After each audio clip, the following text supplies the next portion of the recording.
Assalamualaikum warahmatullahi wabarakatuh. Saya Uki, nama aslinya sih Muhammad Kautsar Hikmat. Sekarang saya ini lagi usaha di bidang clothing. Clothingnya namanya MK, yang singkatan dari Everyone Must Know Allah. Jauh ini kerjaan sehari-hari saya masih sibuk ngurusin itu aja, sambil usaha-usaha, sambil belajar juga online, gimana cara berbisnis yang baik, yang halal tentunya yang paling penting. Kenapa saya memilih bisnis clothing itu dulu? Waktu masih di band dulu kan sering tampil, kita sering di endorse sama baju segala macem. Terus seiring dengan banyak belajar, ada satu masukan yang baik itu adalah baju itu adalah billboard katanya. Setiap orang itu punya billboard yang dia pakai, tergantung apa yang akan dia iklankan katanya. Terus kata seorang teman ini bilang, kalau manusia itu sering melihat kebaikan, insya Allah mereka akan jadi baik. Tapi kalau manusia sehari-harinya melihat kata-kata yang nggak baik, melihat hal-hal yang nggak baik di pakaiannya, itu pun juga akan mempunyai pengaruh buat merekanya. Nah, pikir, iya juga ya, pengen punya clothing di mana kata-katanya atau icon-icon dalam baju itu menginspirasi bukan hanya dunia, tapi juga bisa menginspirasi mereka dunia dan akhirat. Jadi selain mereka memakai baju, mereka juga bisa secara nggak langsung berdakwah dengan baju itu, dan mudah-mudahan dengan memakai kaos itu mereka juga bisa mendapatkan amal jariah. Jadi ketika beli itu bukan hanya beli baju, niatkan beli bajunya untuk menyampaikan pesan yang ada di dalam baju. Jadi mendapatkan dunia, insya Allah mereka bisa mendapatkan amal jariah melalui pakaian yang mereka pakai sih. Sebelum mempelajari ilmu-ilmu tentang halal dan haramnya berdagang, tentunya ilmu tentang clothingnya itu sendiri dalam segi bisnis, belajar dari mulai softwarenya, cara bikin desain, cara memproduksi baju segala macamnya. Sering juga mengikuti kajian. Alhamdulillah banyak masukan dari Ustadz tentang kaos ya. Afwan, kaosnya gini. Mereka ngasih saran, boleh nggak kata-katanya gini. Alhamdulillah banyak masukan, karena kata-kata itu kan yang paling kita kedepankan di MK gitu ya. Banyak masukan.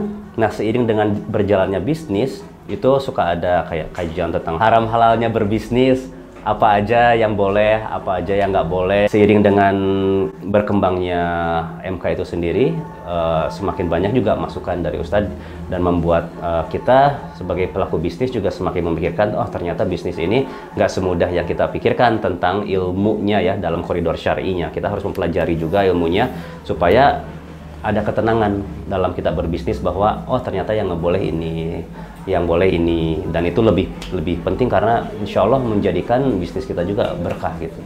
Kalau untuk referensi sih banyak sih, karena mempelajari kaos, sejarah kaos kan memang kaos itu khususnya kita di MK banyaknya kaos, cuma pas mempelajari sejarah kaos ternyata zaman dulu tuh kaos tuh hanya dipakai untuk pakaian dalam. Dan saya tuh pengen menyarankan, walaupun ngeluarin kaos, please jangan dipakai buat sholat, karena aku yakin kalian punya baju yang lebih bagus daripada kaos untuk dipakai untuk sholat, dan bisa pakai produk-produk lain MK seperti kayak baju kokonya, gamisnya untuk sholat. Halal dari segi desain juga, kita kan nggak boleh kata-kata apa yang tidak boleh dipakai di dalam kaos, gambar-gambar apa aja yang tidak boleh dipakai di kaos. Itu bukan menjadi penghambat, tapi menjadi tantangan kita sebagai orang kreatif, gimana kita caranya memasukkan ide kreatif tapi dengan batasan-batasan tertentu. Anak pikir sebagai orang kreatif zaman dulu, semakin kita dikasih batasan, semakin kita menghasilkan karya-karya yang bagus.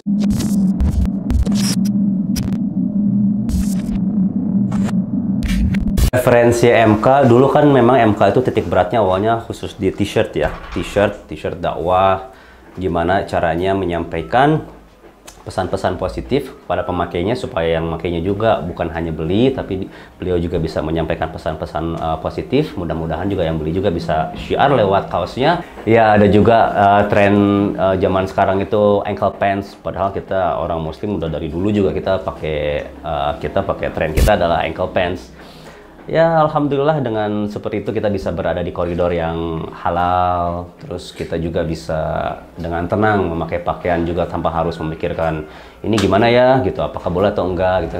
Sebisa mungkin MK mengikuti apa yang halal bagi kalian, karena memang tujuan kita juga kita mau memberikan produk yang halal insya Allah. Walaupun gimana pun kita terus belajar, mudah-mudahan juga nanti seiring dengan waktu kita kasih yang terbaik dan yang halal juga buat kalian. Dulu waktu zamannya saya masih main band, keterbatasan itu adalah suatu hal yang Malah bukan kekurangan, kelebihan. Ketika kita dibatasin itu seperti ini, kita punya satu kreativitas, dibatasin sama temen. Saya nggak suka yang ini, kita akan cari yang lain. Keluar dengan sesuatu kreatif, teman lainnya bilang jangan gini, dan begitu banyak masukan.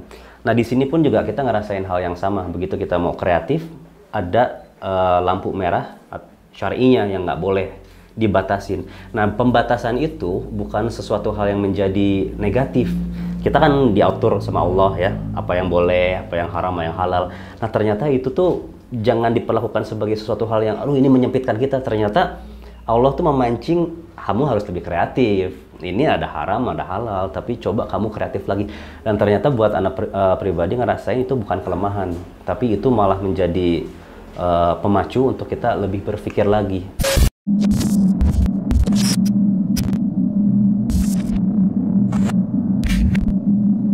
Halal itu mempersulit, memenjarakan. Tapi kalau orang kreatif mungkin kita bilangnya bukan memenjarakan ya, itu tantangan.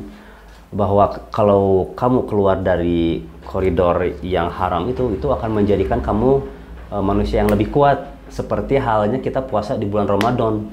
Ketika keluar dari bulan Ramadan, itu baru kelihatan kita kuatnya seperti apa. Anggap aja bulan Ramadan itu adalah ngejimnya. Setelah itu segala sesuatu akan jadi ringan gitu. Nah sama seperti ini. Ada orang yang beranggapan bahwa final testnya adalah bulan Ramadan. Enggak, bulan Ramadan adalah kalau buat kita adalah ngejimnya.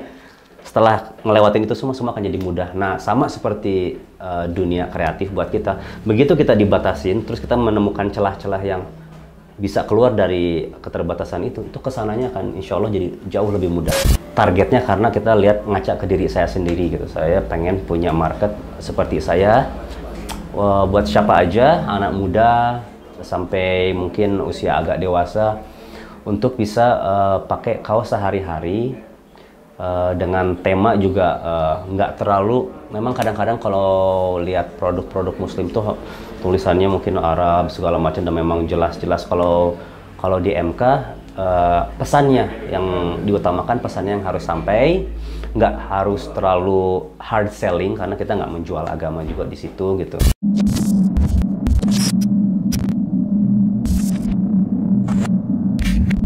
Dan tujuannya juga memang apa ya, dikembalikan kepada umat sih, maksudnya dari sini pun juga, oh ya di MK juga kita siapapun yang membeli kita kembalikan untuk dakwah. Jadi insya Allah dengan membeli produk dari MK tuh mendapatkan baju, terus antum juga bisa menyebarkan syiar agama, dan antum juga secara nggak langsung menyumbang untuk dakwah. Jadi gimana caranya supaya pembeli itu nggak hanya dapat dunia, tapi secara bajunya bisa menjadi saksi bahwa beliau sudah menyumbang untuk menyebarkan dakwahnya Islam gitu.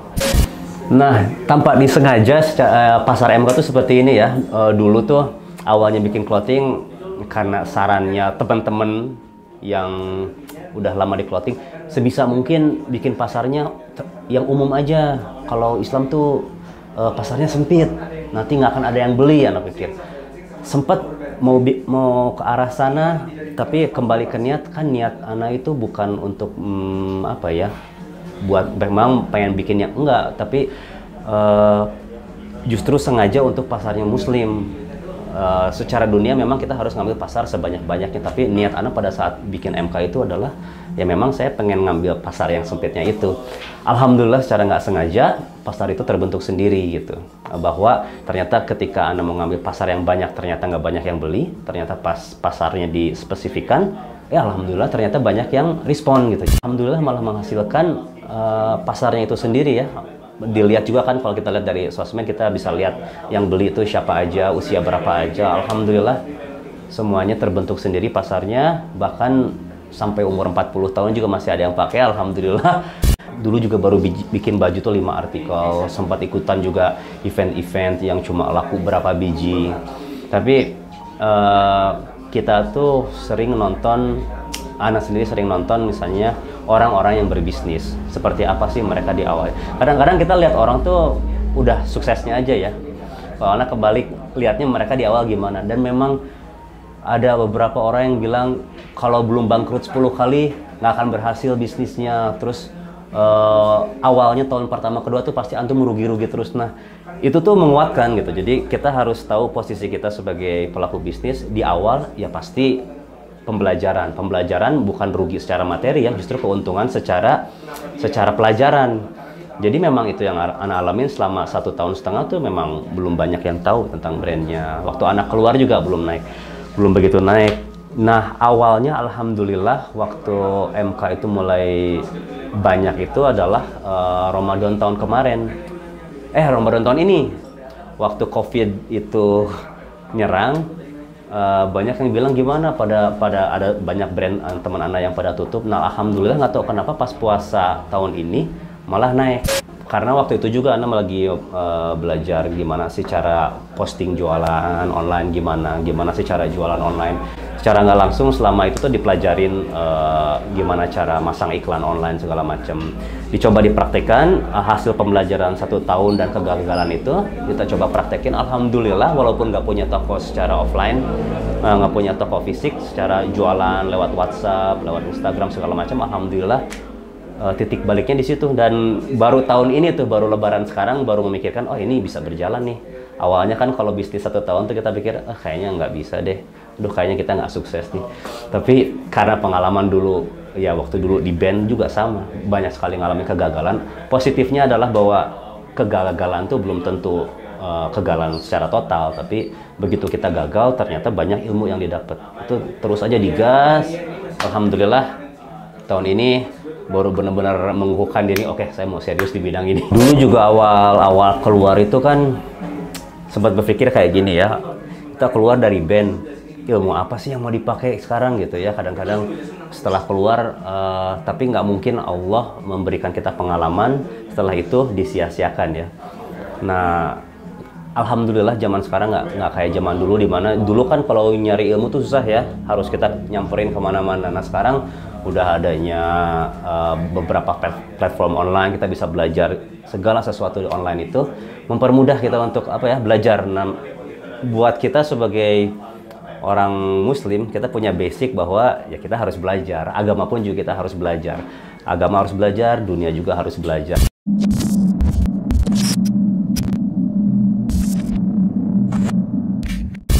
Nah, buat teman-teman yang baru mulai bisnis baru atau mungkin pindah dari bisnis ini terus pengen mulai merintis bisnis baru, belajar dan kegagalan adalah benar. Memang 1 tahun pertama adalah kegagalan dan belajar, tapi memang saya pikir segala bidang juga seperti itu. Kayak waktu kita belajar di sekolah pasti kita nilainya jelek-jelek, tapi itulah pembelajaran. Jadi karena kita usianya sudah lanjut, jangan patah semangat, karena memang kita harus sering belajar untuk mendapatkan hasil yang sukses. Insya Allah dalam waktu ya mungkin 2-3 tahun kita ikhtiar terus sambil bertawakal kepada Allah. Kita husnuzon sama Allah. Allah tidak akan menyia-nyiakan usaha kita. Kalau kita usaha maksimal terus kita berdoa kepada Allah, insya Allah Allah akan kasih hasil.